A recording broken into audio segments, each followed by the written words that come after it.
Здравствуйте, дорогие друзья! Всем привет! Наш сегодняшний выпуск не будет посвящен ни огороду, ни стройке или еще каким-либо делам. А о чем же сегодня пойдет речь, спросите вы? Так вот о чем. В самом первом выпуске мы говорили о том, что энное количество времени назад мы много путешествовали по разным областям России. Посетили массу интересных мест, которые впечатляли своим великолепием. Нам всегда была интересна старинная архитектура прошлых столетий. Одно представление о том, что ты находишься сейчас там, где когда-то кипела жизнь, люди смеялись, плакали, радовались, вели свое хозяйство, учились, женились, рожали детей, кого-то ждали, мечтали.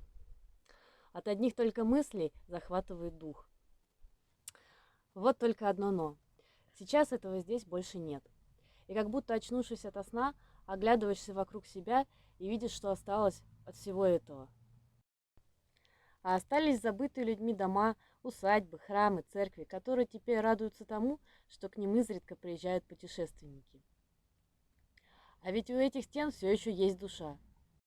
Вот и сегодняшний выпуск мы хотим посвятить одному очень известному поместью. Может быть, кто-то из вас и был там, а может быть и нет. К сожалению, мы с вами не сможем увидеть, как здесь было раньше, но можем включить воображение и представить. Давайте начнем наше приключение.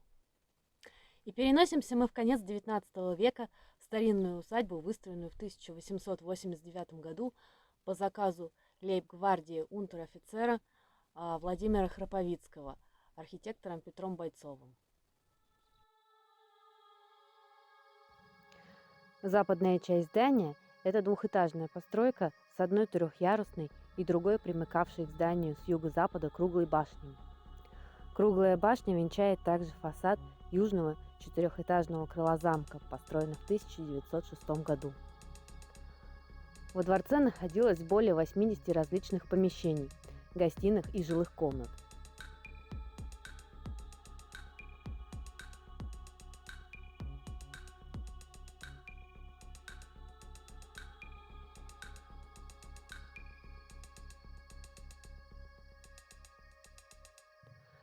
Помещения отличались роскошной отделкой. Полы из наборного паркета, расписные резные деревянные потолки, стены и двери из полированного дерева. Лестницы сделаны из мрамора. Каждая комната была отделана по-особому. Были комнаты зеркальная, янтарная, малахитовая, розовая, голубая и другие. Комнаты замка освещались позолоченными светильниками. Также в доме были установлены мраморные камины, туалетные комнаты с ваннами и бассейном.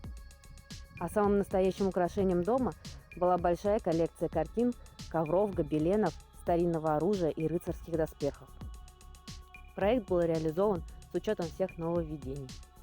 Электрическое освещение построек и парка от автономного локомобиля, центральное отопление, водопровод от парового насоса и двух водонапорных башен, канализация, телефон в комнатах, собственная телеграфная станция.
Все усадебные постройки, а их насчитывалось 72 единицы, размещались на территории огромного парка с дендрарием и питомником площадью свыше 40 гектаров.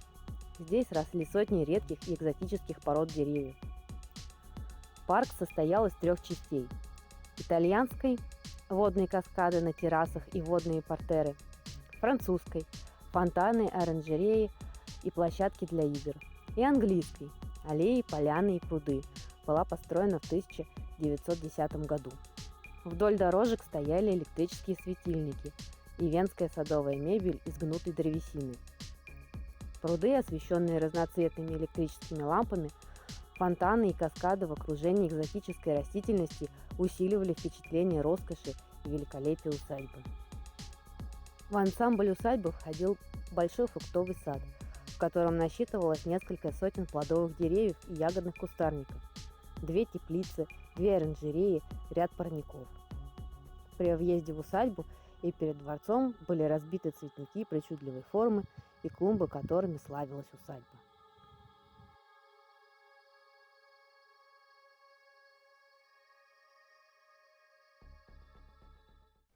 Ну вот и подошло наше путешествие к концу. В общем, такое получилось наше сегодняшнее видео.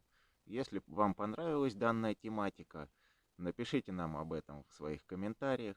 Материала у нас еще много с прошлых лет, и мы постараемся сделать тогда еще. Всем спасибо за внимание, за просмотр. Оставайтесь с нами. Всем пока. Пока-пока!